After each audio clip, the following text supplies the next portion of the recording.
দেশের ৩৯টি বাণিজ্যিক ব্যাংক নিয়ে বাংলাদেশে প্রথমবারের মতো চালু হলো প্রাতিষ্ঠানিকভাবে পরিচালিত ভেঞ্চার ক্যাপিটাল প্ল্যাটফর্ম। ফান্ডটি সিড, লেট সিড এবং সিরিজ এ পর্যায়ের স্টার্টআপে বিনিয়োগ করবে।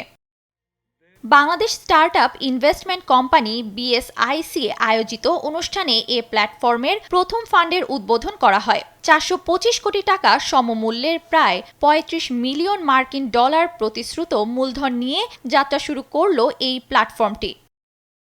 অনুষ্ঠানে বাংলাদেশ ব্যাংকের গভর্নর মোস্তাকুর রহমান জানান, দেশের অর্থনীতিকে ক্যাশলেস সোসাইটিতে রূপান্তরের লক্ষ্যে আগামী ৩০ জুনের পর থেকে লেনদেনের ক্ষেত্রে বাংলা কিউআর কোড ব্যবহার বাধ্যতামূলক করা হচ্ছে।